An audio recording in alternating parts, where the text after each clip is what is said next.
The Galactic Council had watched thousands of worlds over the centuries, but none had ever made their sensors flicker with unease like Sol 3, a small blue planet tucked quietly in the outer spiral of the Orion Arm. It was unremarkable at first, glance orbiting a stable yellow star with one large moon and signs of basic radio chatter. Nothing that suggested danger or even advanced thought. Just the usual hum of a pre-warp civilization going about its daily life. The Vesperan Dawn was a modest, survey vessel assigned to routine cataloging missions. It carried no weapons, only scanners, recorders, and a small crew of xenolinguists and data analysts. Among them was Kira Dawson, a human woman born on the colony world of Alara 6. She was young, for a council linguist, but sharp with an instinct for pattern recognition that made her valuable even among species far older than humanity. She had joined the mission partly out of duty, but mostly out of curiosity. Earth had always been a mystery. To her, she had read about it in school but never seen it with her own eyes. As the Vesperan Dawn entered high orbit above Sol 3, the ship's AI began its standard protocol scanning surface emissions, atmospheric composition, and linguistic output. The planet's dominant species called themselves humans, and their primary language was English. A messy, flexible tongue full of borrowed words and shifting rules. The AI sorted through broadcasts, news reports, music traffic alerts, and children's cartoons, building a linguistic map in real time. Then it hit something strange. Buried deep in a fragmented data archive from the early 21st century was a file labeled only with a string of numbers and symbols. The AI flagged it as corrupted, but Kira asked it to try decryption anyway. She had a hunch it might be historical, not junk. The process took 3 hours, during which the rest of the crew ran diagnostics and logged routine data. But when the file finally opened, it contained only one word in bold, clear letters: Terra at first. No one reacted. It sounded like just another name. Maybe an old one. The AI cross-referenced it against known planetary designations in the Council database and found nothing. Then it ran the word through. The Deep Historical Threat Index, a classified system used only for names tied to catastrophic events in galactic history. The index had not been triggered in over 8,000 years. The moment the word Terra was entered, the system lit up red alarms, did not blare. But silent alerts flashed across every senior officer's screen on the Vesperan Dawn, and simultaneously across the Council's central hub on Xyrus.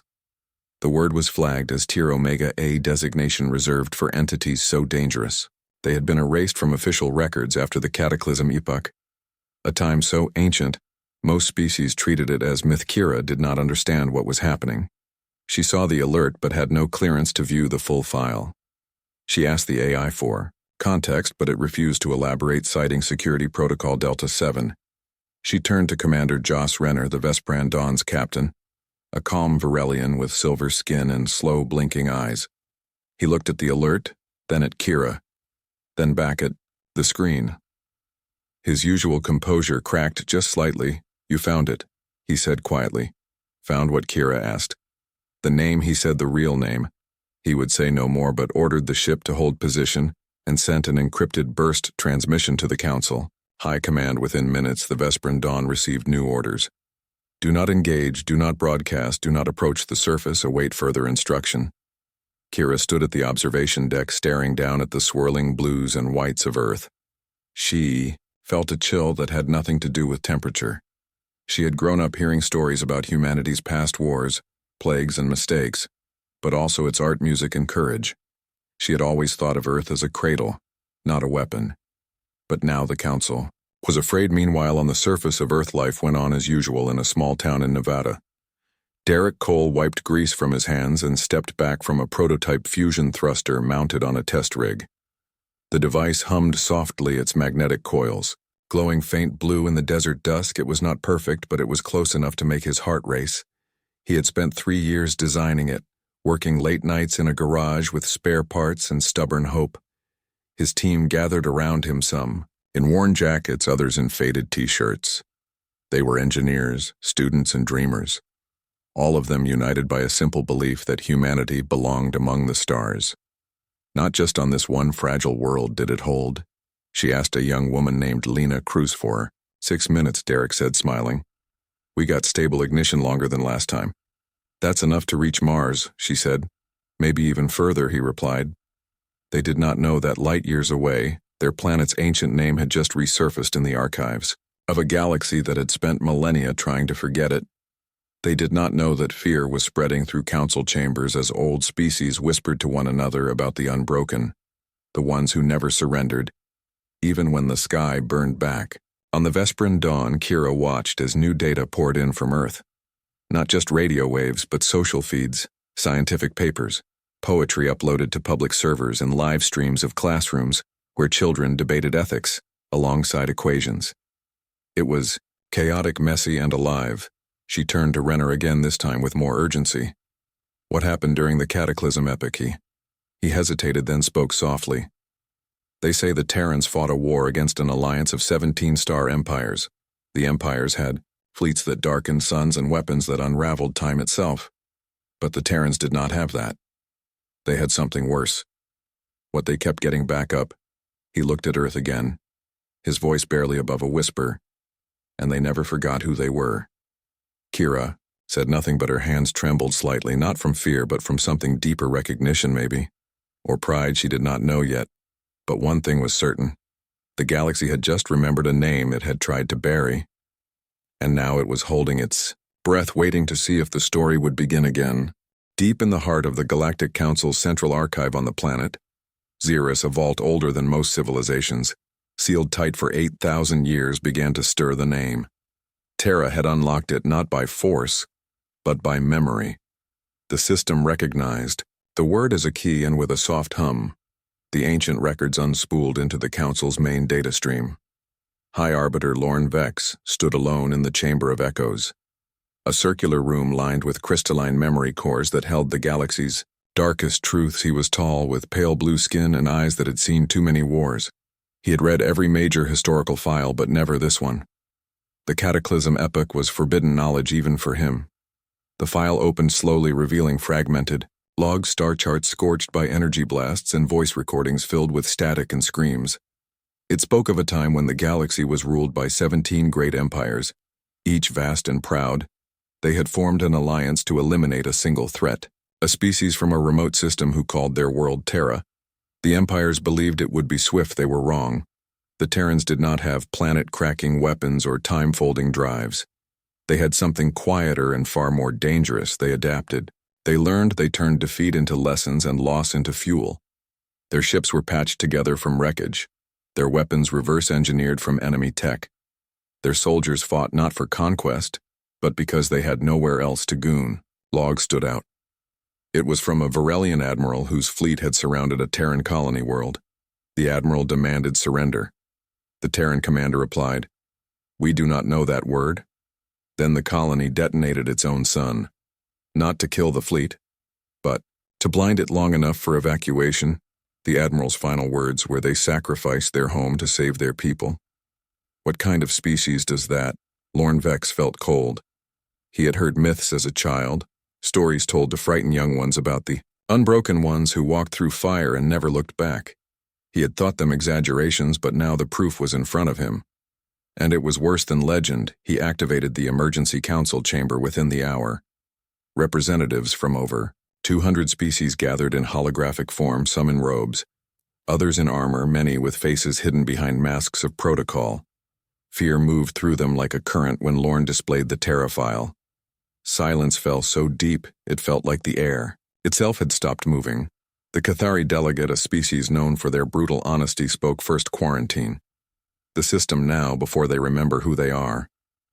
But they already have, said Mael Voss, a historian from the Scylan order. They broadcast their name openly in old archives. They never hid it. We are the ones who forgot. It does not matter. Another voice cut in, sharp and urgent. They are primitive now. Yes, but give them a century, a decade even, and they will build again. They always do. Panic spread, not loud but quiet, like smoke through vents.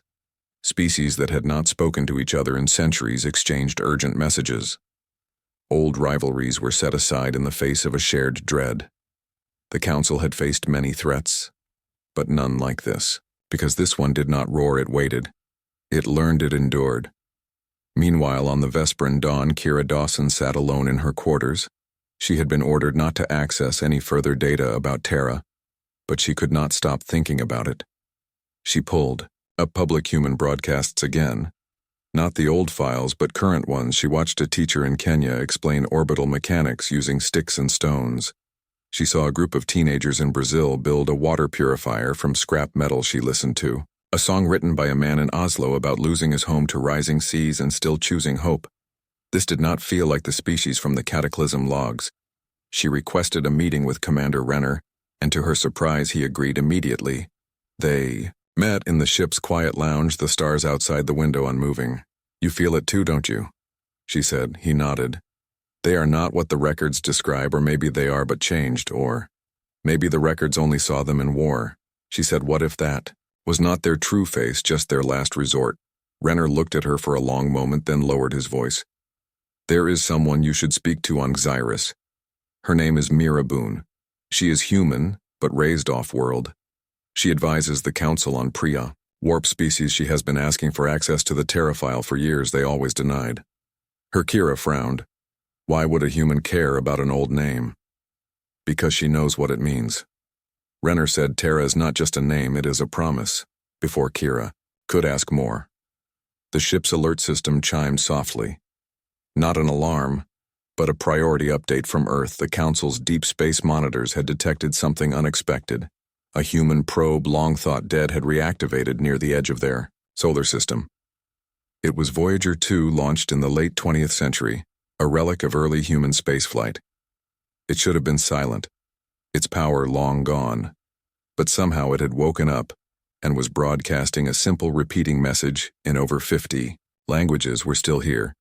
The words played once in the Vesprin Dawn's bridge, then again, then again. No threat, no demand, just a statement. Calm and certain, like a heartbeat in the dark. In Xyrus, the Council erupted.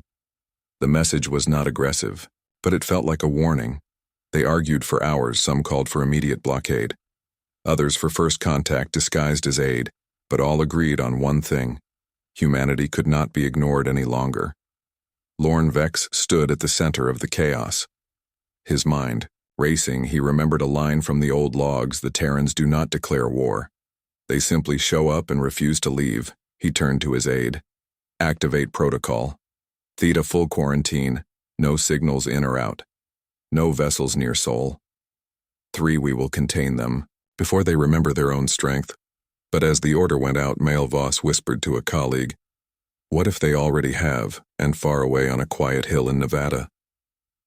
Derek Cole looked up at the night sky, unaware that his world's name had just become the most feared word in the galaxy. He saw a star flicker slightly and smiled, thinking it was just his eyes playing tricks. But it was not a star. It was a Council surveillance drone slipping into position, and for the first time in millennia, the galaxy held its breath, waiting to see if the Unbroken would rise again. The Galactic Council moved quickly, sealing off the Sol system with a ring of silent drones and signal dampeners. They called it Emergency Protocol Theta. A full quarantine, no transmissions in or out, no vessels allowed near Earth's orbit.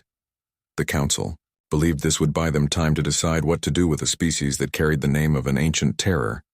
But they did not understand humans on Earth. The first sign of trouble was subtle radio hams in Canada. Noticed odd static on certain bands. Astronomers in Chile saw strange interference in deep space scans, and satellite operators in India reported unexplained signal loss. None of it was catastrophic, but it was consistent and wrong.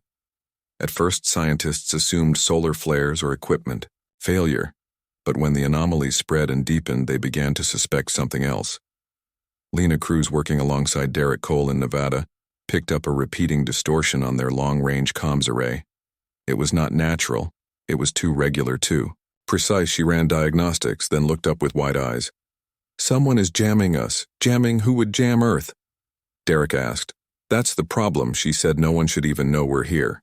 Meanwhile, on the Vesprin Dawn, Kira Dawson watched in disbelief. As the Council's quarantine took effect, she had argued against it, but her voice was small among the giants of the Galactic Order. Now she saw the consequences. Humans did not panic. They adapted within days. Amateur radio operators began boosting signal strength using old shortwave bands forgotten since the digital age. They bounced messages off the ionosphere, off the moon, even off passing satellites, creating a chaotic web of communication. The council's dampeners could not keep up worse. The humans started getting creative. A group of students in Tokyo built a laser transmitter from a modified projector and sent pulses of light toward Mars. Another team in Cape Town used whale song frequencies to encode data, believing the council would not think to scan oceanic bands. And in Texas, a retired engineer named Harold Mills rigged a weather balloon with a tiny transmitter that floated high into the stratosphere, broadcasting a looping message in Morse code. "We are not alone," and "We are not silent." The council was stunned. Their technology was advanced but rigid, designed for order. Not chaos, they had expected fear or confusion. Not ingenuity.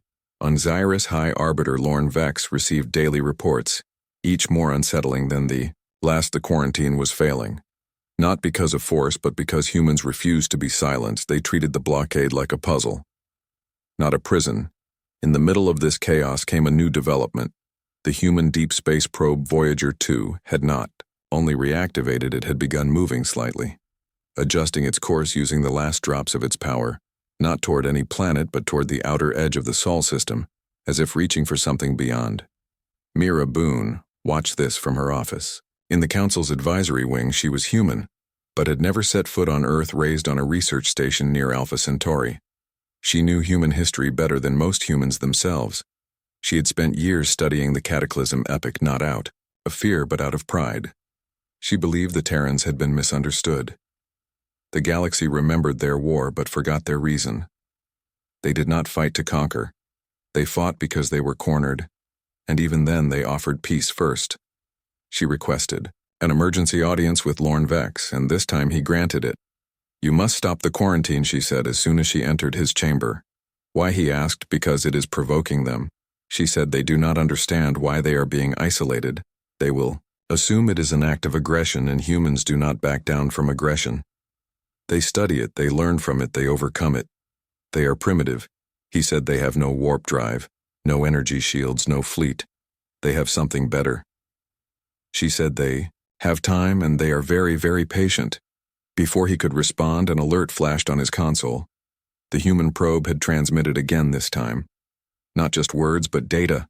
A simple schematic of a fusion core design, open source, shared freely with no restrictions.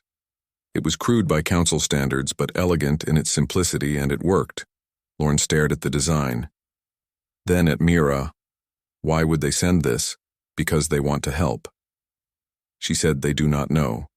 We are afraid they think we are neighbors." The truth of it struck him hard.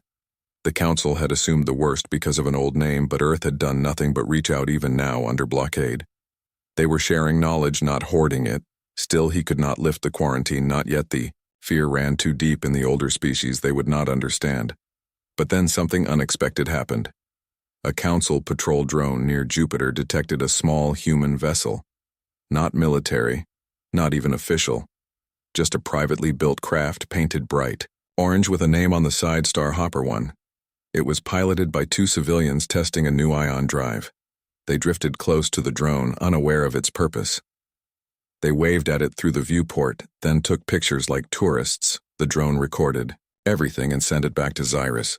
The image of two humans smiling at a weapon of war spread through the council like wildfire. It was disarming in the truest sense. Mira saw it and knew this was her moment. She called Kira Dawson on the Vesprin dawn and spoke plainly. "They are going to offer Earth membership in the council. It is the only way to control them." Kira frowned. Control them or understand them? Mira hesitated, then said, "Maybe both." But before any offer could be made, Earth spoke again, not through probes or radio but through action. A massive solar flare erupted from the sun, threatening satellites and power grids across the planet. Instead of panicking, governments shared data in real time, engineers rerouted power, doctors prepared for emergencies, and ordinary people checked on their neighbors. It was not perfect, but it was coordinated, fast, and human. The Vesprin dawn. Kira watched the global response unfold through hacked civilian feeds. She turned to Renner and said softly, "They are not the monsters from the old files. They are just people." He nodded. "But the galaxy does not fear monsters. It fears people who cannot be broken," and far away on a quiet hill in Nevada, Derek Cole received a strange signal on his array. It was Faint, almost lost in the noise, but he recognized the pattern. It was not human. It was something else. Something watching. And for the first time he felt a chill, not of fear, but of wonder. Someone out there was listening, and maybe soon they would. Answer. Fear had taken root in the Galactic Council, and it grew fast like a vine choking reason. High Arbiter Lorne Vex knew they could not maintain the quarantine forever. Humans kept finding ways around it. Their signals slipped through like water through cracks. Their curiosity was relentless and worse. Their kindness was confusing a species that had once terrified. The galaxy was now sharing medical data with unknown recipients and broadcasting symphonies into the void as if hoping someone would listen. The council debated for days. Some demanded immediate military containment. Others whispered about first contact, but all agreed on one thing. They needed to know if Earth was still the threat described in the Cataclysm logs. So they made a decision not to invade. Not to negotiate, but to watch. They sent a covert envoy, a tiny probe disguised as a natural object. A carbon-rich meteoroid drifting near the Kuiper Belt. Its sensors were silent, passive, designed only to observe, no transmissions. No interference, just eyes in the dark. For weeks it watched, and what it saw changed everything. It saw children in Mumbai building robots from old phones. It saw farmers in Iowa using drones to plant crops with surgical precision. It saw doctors in Nairobi performing remote surgery guided by AI. It saw artists in Buenos Aires painting murals of galaxies they had never seen but dreamed of anyway. Most telling of all, it saw how humans treated their failures. They did not hide them. They studied them. A failed rocket launch in Florida was streamed live. Not as a shame, but as a lesson. Engineers walked viewers through what went wrong and how they would fix it. Next time, there was no blame. Only resolve. The probe recorded it all and sent the data back to Xyrus in encrypted bursts. When Lorne Vex reviewed the footage, he sat in silence for a long time, then called Myra Boone to his chamber. "They are not preparing for war," he said. "No." She replied, "They are preparing for tomorrow." But the name Terran still haunted him. The legends said the Terrans never lost a war because they refused to accept loss as final. Was that not what he was seeing now? Not in battle, but in daily life. The same spirit, just turned toward creation instead of destruction. The Council ran new simulations, feeding the envoys data into ancient war models. They wanted to see what would happen if Earth ever became hostile again. Every simulation ended the same way. The Terrans adapted faster than their enemies could react. They turned civilian tech into defense. They used their chaotic networks to outmaneuver centralized command. They won not with force, but with persistence. One elder delegate from the Zenthari species spoke with trembling voice. "We cannot fight them. Again, we do not have to," Lorne said quietly. "Then what do we do? Invite them in?" The idea was met with shock, but Lorne had made up his mind. Isolation had failed. Diplomacy had not even been tried. Perhaps the galaxy had been wrong all along. Perhaps the Terrans were never the monsters they were made out to be. Perhaps they were just misunderstood. The Council voted, and for the first time in 8,000 years, they extended full membership to a pre-warp species.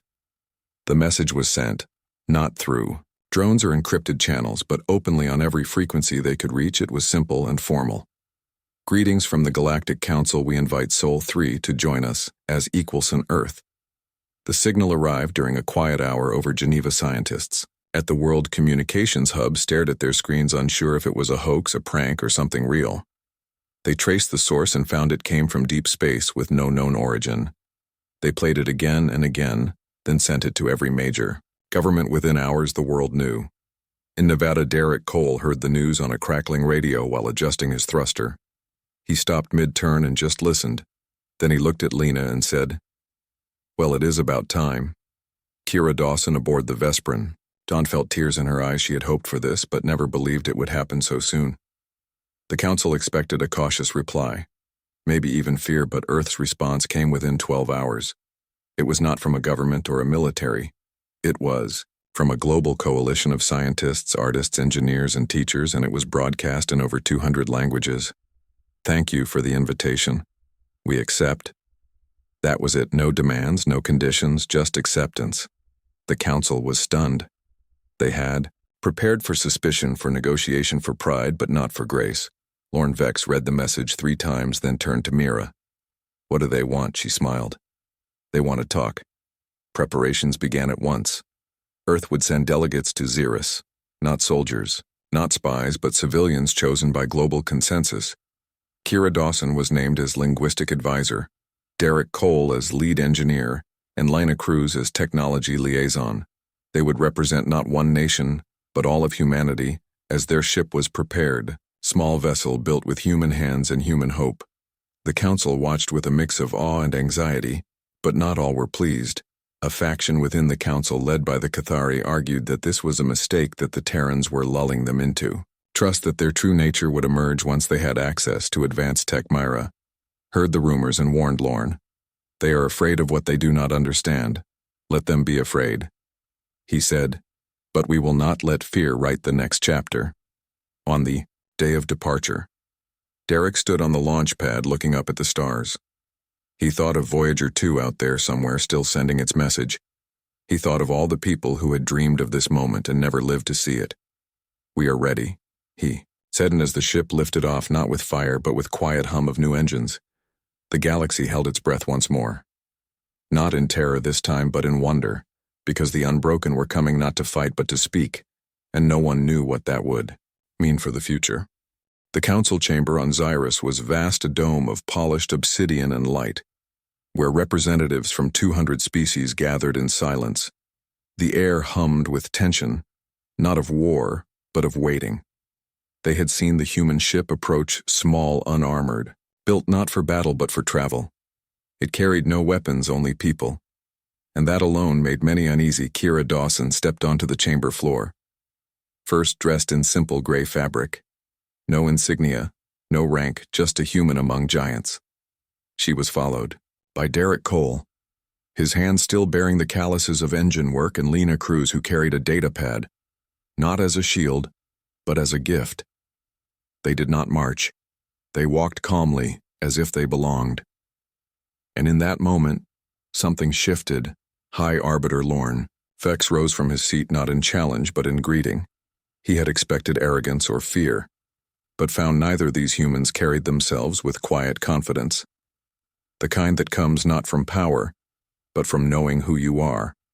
Welcome, he said. Thank you, Kira replied. The council had prepared questions, demands, even tests, but none felt right in the face of such calm.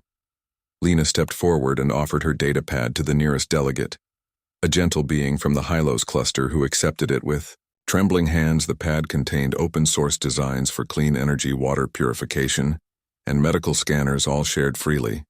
No patents, no restrictions, just knowledge offered like bread. Why, she asked softly.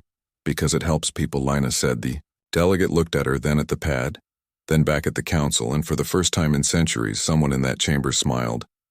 The session unfolded not as an interrogation, but as a conversation.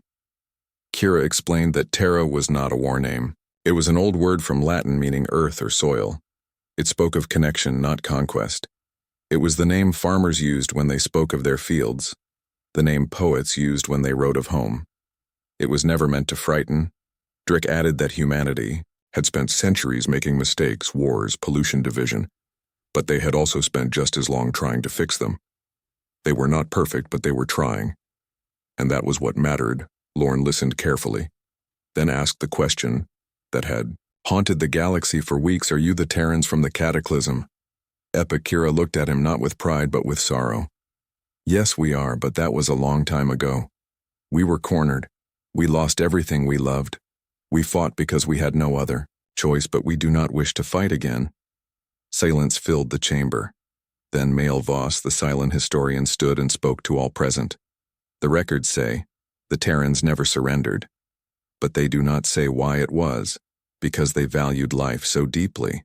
They would endure anything to protect it. That is not a threat. That is a promise. Slowly, the fear in the room began to melt. Not all at once, but like ice under morning sun. Old species who had whispered warnings now leaned forward with curiosity. The Cathari delegate who had called for quarantine sat quietly, eyes downcast, perhaps ashamed, perhaps thoughtful. Be the end of the session. The council did not vote on membership. It was already granted, but they did something more. They asked for help. Earth's climate models were shared with desert worlds struggling to grow food. Human music was played in healing centers for species recovering from war, and children across the galaxy began learning English not as a language of power but as a bridge. As the humans prepared to leave, Lorne approached Kira one last time. "You could have demanded much," he said. "You had the name, the history, the fear on your side." "We do not want fear." She said, "We want friends." He nodded, then added quietly, "The galaxy forgot what it meant to hope you reminded us on the journey back to Earth." Derek looked out the viewport at the stars, not as distant points of light, but as places where others now listened. Lena reviewed messages from new contacts across the council, species asking questions about art, science, even recipes. Kira sat quietly thinking of all the stories she would tell when she got home, and far below on the blue-green world, life went on as it always had. Children laughed, farmers planted seeds, engineers dreamed of new machines, but now they knew they were not alone, and more importantly, they were not feared. In the council archives, the file on Terra was updated not with warnings, but with a new entry. The Terrans returned not with fire, but with open hands. They did not seek to rule. They sought to belong, and in doing so they healed a wound the galaxy had carried for 8,000 years. High Arbiter Lorne Vex stood once more in the Chamber of Echoes. But this time he did not feel dread.